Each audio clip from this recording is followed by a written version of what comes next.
और इस वक्त हमारे साथ खास मेहमान भी जुड़ चुके हैं। अनिल सिंह चौहान कांग्रेस के नेता हमारे साथ बने हुए, इसके साथ साथ हमारे संवाददाता अंकुश शर्मा और नंद कुमार साहू भी हमारे साथ जुड़े हुए हैं। अंकुश, तो सबसे पहले रुख करेंगे आपका, क्योंकि जिस तरह से हम देख रहे हैं कि धान खरीदी को लेकर किसान अभी भी परेशान है, क्योंकि मोहलत बढ़ाने की बात लगातार कही जा रही थी। अभी भी 9 से 10 लाख किसान ऐसे हैं जिनका धान बिका नहीं है। तो क्या एक दिन में, जो कि आज आखिरी दिन है, उसमें ये सब संभव हो पाएगा?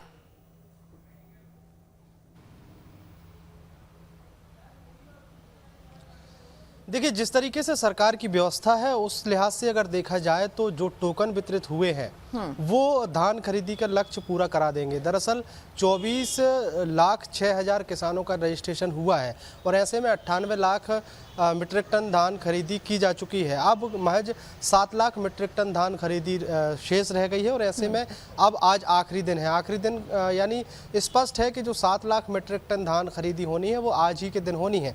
अब इसमें एक व्यवस्था और है, जिन किसानों को टोकन जारी किया जा चुका है उनको आज केवल अपने धान जो है वो खरीदी केंद्र पर लेकर पहुंचना है। मान लीजिए अगर आज एकदम से बहुत सारे किसान खरीदी केंद्रों में पहुंचते हैं और आज ही के डेट में उनका धान नहीं जमा हो पाता है तो भी परेशानी की कोई बात नहीं है, क्योंकि टोकन व्यवस्था के तहत उनको 2 से 3 दिनों का समय भी दिया जा सकता है। चूंकि डेट आखिरी आज है लेकिन वो केवल टोकन की आखिरी डेट है और किसान अगर खरीदी केंद्र के दायरे में पहुंच जाता है तो 2 से 3 दिन तक वो अपना धान जमा करा जा सकता है। शर्त ये रखी गई है कि बस किसान का पंजीयन के बाद टोकन जो है वो उसके पास रहना चाहिए। जिस तरीके से वोटिंग में जो व्यवस्था होती है कि शाम को 5 बजे के बाद 100 मीटर के दायरे में मतदान केंद्र में मतदाता पहुंच जाते हैं और अगर उसके बाद भी मतदाता रह जाते हैं तो देर रात तक भी मतदान होता रहता है। कुछ इसी तरह की व्यवस्था जो है वो धान खरीदी में रखी गई है।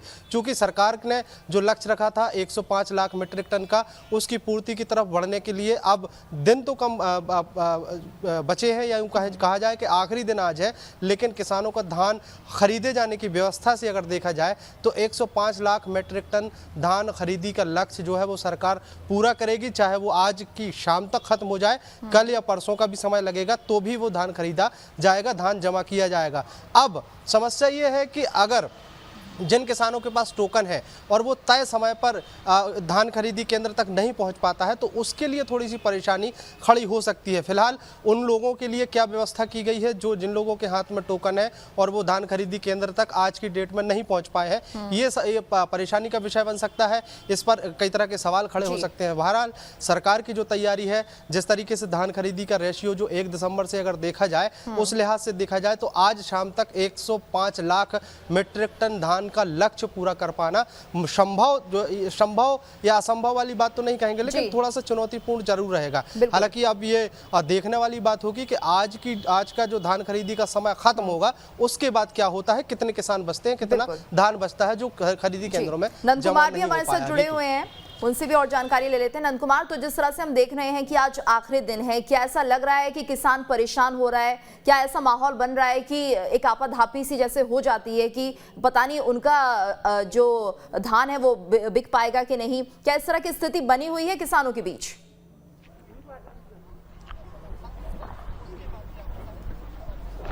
जी देखिए, बता देना चाहूँगा कि धमतरी में 96 खरीदी केंद्र में खरीदी की जा रही है, जहाँ पर आधे से ज़्यादा जो खरीदी केंद्र है वहाँ पर धान की खरीदी पूर्ण हो चुकी है। 5,000 जो ऐसे किसान हैं जो अब तक अभी धान नहीं बेचे हैं, जो आज अपना धान यहाँ पर सोसाइटियों के माध्यम से बेचेंगे। और अभी अधिकारियों का से जो बात हुई है उस पर अधिकारियों का कहना है कि आज शाम तक धान जो 5,000 जो किसान बचे हुए हैं उनकी धान की खरीदी यहाँ पर की जाएगी। सरकार ने 1 दिसंबर से धान खरीदी शुरू की है, जो आज आखिरी दिन है। यहाँ पर जो बचे हुए जो किसान है 5,000, वो जो किसान है वो अपना धान सोसाइटियों के माध्यम से बेचा जा रहा है। और जो टोकन की जो बात हुई, कल रात 11 बजे तक यहाँ पर टोकन काटा गया है किसानों का। जो 5,000 जो किसान बचे हैं वो आज अपना धान बेचेंगे। ऐसे में टोकन बांट दिए गए हैं, धमतरी में ऐसी स्थिति नहीं बन रही है, यहाँ पर धान खरीदी पूरी तरह से संभावना जताई जा रही है। बातचीत करेंगे हम, लेकिन हमारे साथ खास मेहमान राजीव चक्रवर्ती भी जुड़ गए हैं, प्रवक्ता हैं बीजेपी के।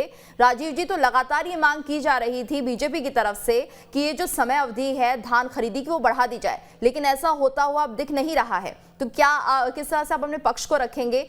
अब अगर किसान आखिरी दिन अपने जो धान को बेच पाता है, कितनी चुनौती रह सकती है किसान के लिए भी और सरकार के लिए भी, क्या मानते हैं? देखिए गीतू जी, 29 जिले हैं अभी एक धमतरी जिले में आपके करेस्पॉन्डेंट ने ग्राउंड जीरो से रिपोर्ट दी कि 5,000 किसानों के बचे हुए हैं। तो आप सोच लीजिए कि 29 जिले में कितने हजारों किसान हैं जिन्होंने, एक होता अर्ली वैरायटी, एक होता लेट वैरायटी, और अभी आधुनिक जब कृषि तकनीक आई है तो लेट वैरायटी के लोग ज्यादातर बोते हैं। और आप देख रहे हैं इस बीच जो बेमौसम बारिश हुई है उसमें कई किसानों के धान, खड़ी धान गीले हो गए थे, खराब हो गए थे। तो इसीलिए हम लोगों ने प्रदर्शन भी किया, हम लोगों ने मांग भी किया कि बढ़ाई जाए, और मानवीय आधार पे सरकार को निश्चित रूप से ये लेना पड़ेगा, निर्णय लेना लेकिन पड़ेगा। अभी राजीव जी, आपने जो प्रदर्शन किया उसका असर होता हुआ नहीं दिख रहा है सरकार पर। अनिल सिंह जी भी हमारे साथ मौजूद हैं। अनिल सिंह जी, तो एक बड़ी चुनौती है ये, क्योंकि जिस तरह से हम लगातार अपनी रिपोर्ट दिखा रहे थे और एक रिसर्च के तहत हमने इन आंकड़ों को पेश किया है, तो औसतन तकरीबन 2 लाख मीट्रिक टन जो है, 2 लाख मीट्रिक टन की धान वो खरीदी की गई है। ऐसे में अगर 7 लाख मीट्रिक टन धान बचता है टारगेट से, जो कि 105% तक है, तो क्या माना जाए, क्या ये संभव है कि आज इतनी खरीदी हो पाएगी, या ये जो समय अवधि है उसको बढ़ाया जाएगा?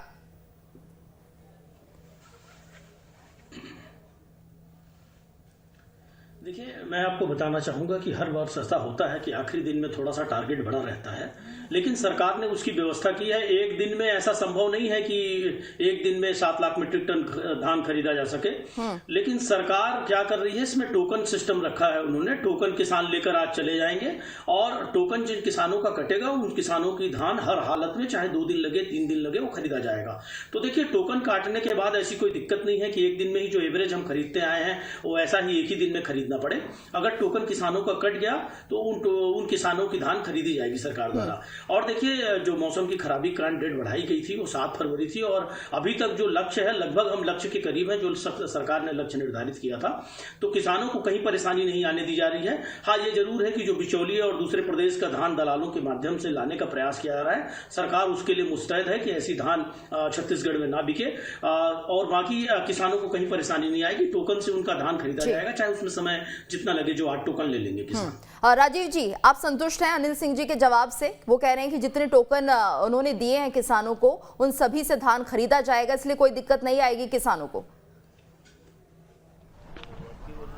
बहुत दिक्कत आएगी गीतू जी। एक जिले में 5,000 है, वो आपके करेस्पॉन्डेंट कह रहे हैं, तो 29 जिलों में कितने? और एक धान खरीदी केंद्र हो या 5 धान खरीदी केंद्र हो जिन्होंने जो लेट वैरायटी का जिन्होंने धान बोया है, तो एक दिन पर्याप्त नहीं होता है।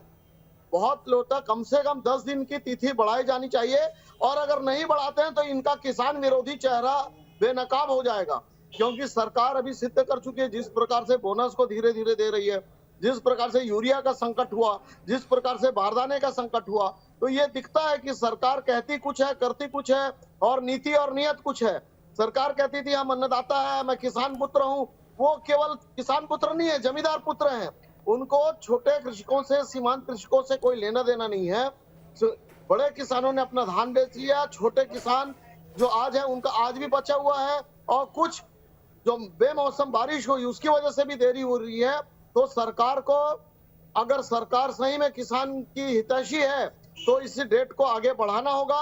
एक दिन में संभव नहीं टोकन देना, क्योंकि धान खरीदी केंद्रों में लंबी लंबी लाइनें हैं, और एक जो टोकन इशू करने में कम से कम 2 से 2.5 घंटे का समय लगता है।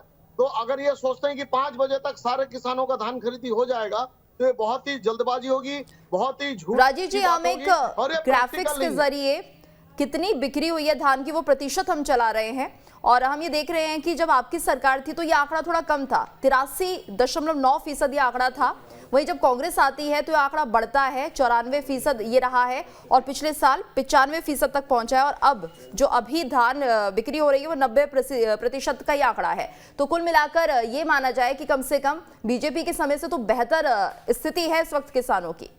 नहीं गीतू जी, इसमें उड़ीसा राज्य के भी जो किसान, जो सीमावर्ती क्षेत्र है, वो लोग भी धान बेच रहे हैं, और हमारे क्षेत्र में इसकी कड़ाई से नियंत्रण किया जाता था। और दूसरी बात, उन्नत कृषि आने के बाद हर साल रकबा बढ़ता है। इसमें किसानों की ये जो आप बढ़ा रहे हैं, जो दिखा रहे हैं, ये सत्य है। लेकिन क्या होता है, 1 एकड़ में मान लीजिए कोई 60 धान, एक एग्जांपल के तौर पर, जी बताइए, तो आज जो नई जो फसल की वैरायटी आ रही है, जो नए बीज की वैरायटी आ रही है, उसमें लगभग 20 से 25% का बढ़ जाता है रकबा।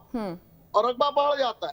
तो इसीलिए समय समय पर ये रकबा बढ़ता जा रहा है। ये सरकार की उपलब्धि नहीं है, किसानों की उपलब्धि है, वैज्ञानिकों की उपलब्धि है कि धीरे धीरे पैदावार बढ़ती जा रही है।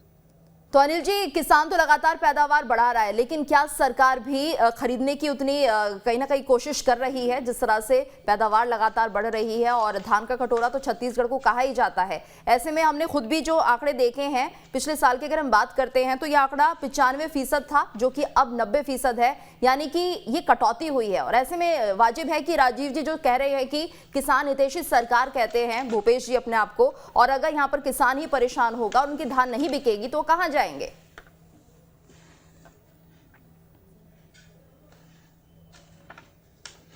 गीतू जी, मैं सबसे पहले राजीव जी की उस बात का जवाब दूंगा। उन्होंने खुद ही स्वीकार किया कि यूरिया और बारदाने का संकट छत्तीसगढ़ में रहा है। मैं गीतू जी आपको बताना चाहूंगा कि यूरिया पूरी तरह से केंद्र का विषय है, हम प्रपोजल भेजते हैं और यूरिया वहां से आता है। उसी तरह बारदाना भी केंद्र का विषय है। मतलब राजीव जी ने खुद हमारी बात को सिद्ध किया है कि केंद्र सरकार ने छत्तीसगढ़ के किसानों के साथ, छत्तीसगढ़ की सरकार के साथ सौतेला व्यवहार किया है।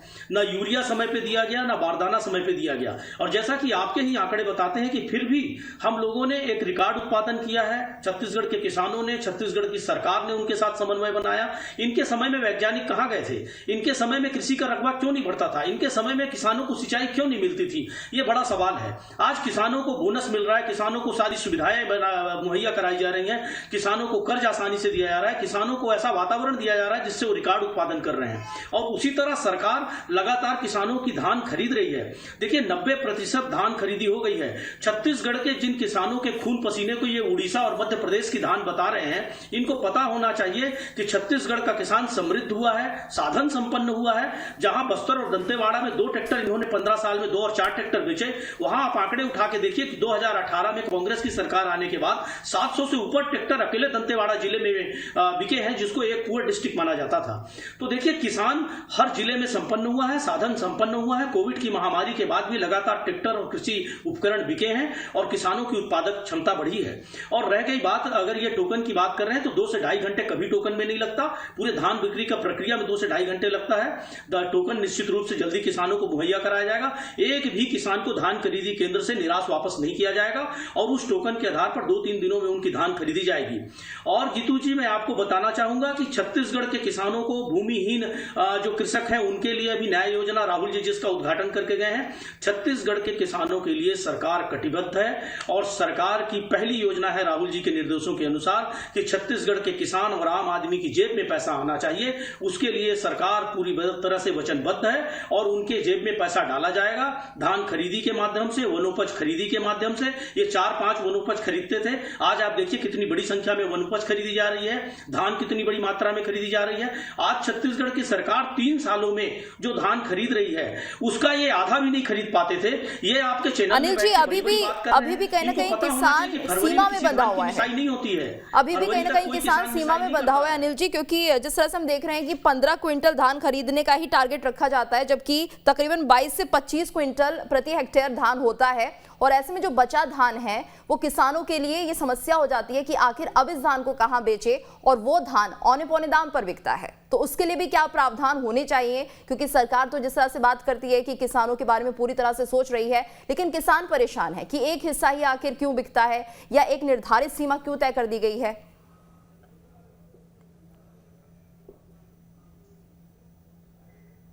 देखिए गीतू जी, छत्तीसगढ़ के मुख्यमंत्री भूपेश बघेल जी खुद किसान पुत्र हैं, उनको बहुत अच्छी तरह से मालूम है। और हमारे कैबिनेट में कोई हरियाणा और पश्चिम बंगाल का मंत्री नहीं है, सब यहीं के लोकल मंत्री हैं, सब खेती किसानी से आए हुए लोग हैं। इस सरकार को अच्छी तरह पता है कि एक किसान 15 से 20 क्विंटल 1 एकड़ में उत्पादन करता है। 5 क्विंटल से 7 क्विंटल उसकी खुद की खपत होती है खाने पीने की, और 15 क्विंटल धान वो सरकार को बेचता है। तो देखिए उसकी खुद की खपत और सरकार को जो बेच रहा है, दोनों के आंकड़े अगर आप देखेंगे तो किसान कहीं ना कहीं संतुष्ट है। और किसानों की ही संतुष्टि का नतीजा है कि जितने उपचुनाव हो रहे हैं, और चाहे वो पंचायत के चुनाव हो, चाहे वो नगरीय निकाय के चुनाव हो, वो कांग्रेस को प्रबल समर्थन जो किसानों को और आम लोगों का मिल रहा है, उसका यही कारण है। कहीं भी किसान असंतुष्ट नहीं है। और जिस दिन किसान इससे अधिक उत्पादन करने लगेगा कि उसको जो उसके खपत है, उसकी निजी खपत है, उसके अलावा और धान उसको बेचना है, तो निश्चित रूप से सरकार उस पर भी विचार करेगी और ये आंकड़ा बढ़ाया जाएगा। और हमारे साथ संवाददाता नीरज तिवारी भी जुड़ गए हैं कांकेर से। नीरज, कांकेर की अगर हम बात करते हैं तो यहाँ पर धान बिक्री को लेकर क्या कुछ स्थिति बनी हुई है? क्या किसान यहाँ पर जुटे हुए हैं और अभी कितना टारगेट यहाँ पर लग रहा है कि बचा हुआ है?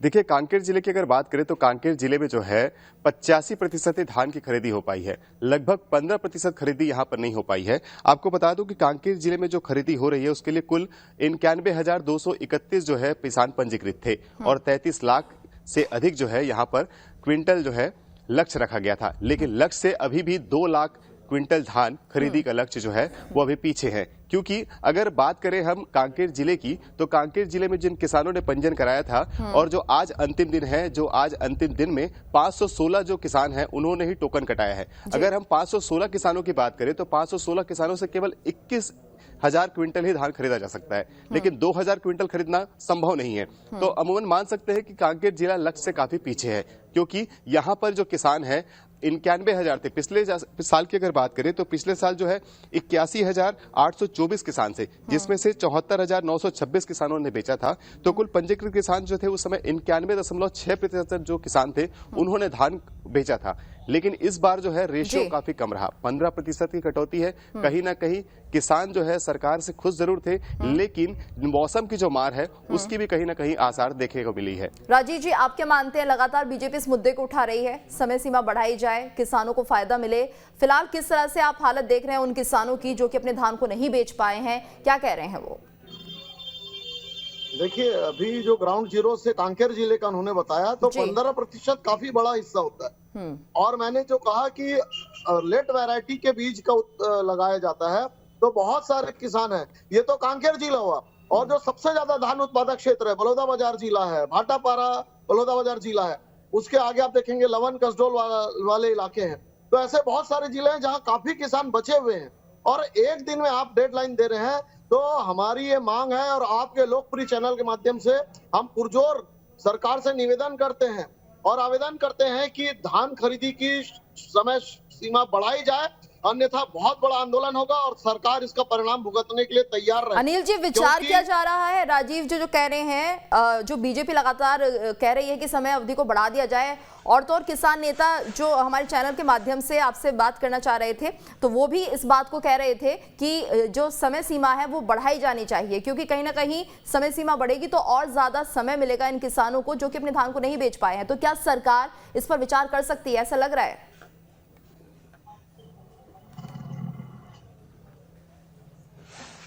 देखिए जीतू जी, 24,05,303 किसान लगभग हमारे यहाँ पंजीकृत थे सरकार में धान बेचने के लिए, जिसमें से 21 लाख मैं समझ रहा हूँ 21,74,000 किसानों ने 21,74,000 किसानों ने अपनी धान बेच ली है।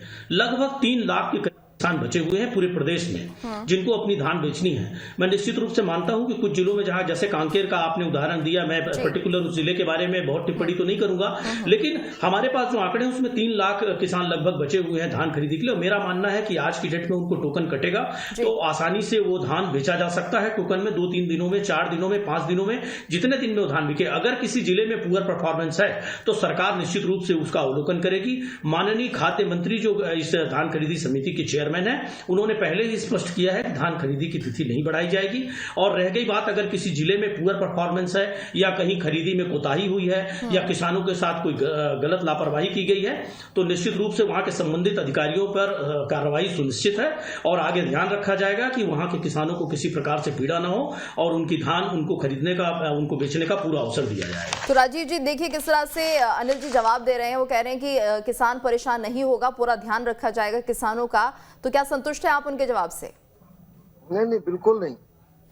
धान खरीदी की समय सीमा आपके अधिकारियों की गलती है। आपके मार्केट समय सीमा पर जो कृषि उत्पादन नहीं दे सकी है, आपने क्यों नहीं प्राइवेट सेक्टर से लिया, बाकी राज्यों में कमी नहीं हुई, तो ये आपका फेलियर है। किसान क्यों उसका भुगतान करे? ये जो जितनी लापरवाही है आपके अफसरशाही की है, आपके नेताओं की है, आप जिम्मेदार हैं। समय सीमा 15 दिन तक बढ़ाया जाना चाहिए, ये निवेदन है, आवेदन है। अगर नहीं होगा तो आगे किसान गंभीर रूप से, जिस प्रकार से नया रायपुर के किसान सड़कों पर आए थे, प्रदेश के पूरे किसान सड़कों पर आएंगे और इसकी जिम्मेदारी सरकार की रहेगी। और ये बहुत दुखदायी है। आप कह रहे थे कि केंद्र की जिम्मेदारी है, अरे मार्कफेड जो एजेंसी है वो व्यवस्था करती है, बारदानों की व्यवस्था, यूरिया की व्यवस्था, दवाओं की व्यवस्था, और वो फैल रही है, पिछले 3 वर्षों में देखा जा रहा है। और दूसरे राज्य के अगर आप तुलना करेंगे तो वो लोग आपूर्ति का चैनल, उनकी जो एजेंसी है सही समय पर कर लेती है, तो ये कमी सिर्फ छत्तीसगढ़ में दिखाई देती है। कांग्रेस के दूसरे राज्य के लोग कभी ये आरोप नहीं लगाते हैं। तो ये जितनी लेट लतीफी हो रही है, सरकार की जिम्मेदारी है। सरकार को किसानों का पूरे धान का एक एक दाना खरीदना पड़ेगा, ये आपके चैनल के माध्यम से मैं कहता हूं, और खरीदना चाहिए भी। जी अंकुश, जिस तरह से हम देख रहे हैं कि कहीं ना कहीं किसानों में खुशी थी, क्योंकि जिस तरह से इस बार बम्पर पैदावार भी हुई है और बिक्री भी हो रही है, हालांकि टारगेट से अभी काफी दूर है, लेकिन क्या माना जाए, अगर किसानों का धान नहीं खरीदा जाता है तो एक आंदोलन जैसी स्थिति हो सकती है, नाराजगी जाहिर करेंगे किसान।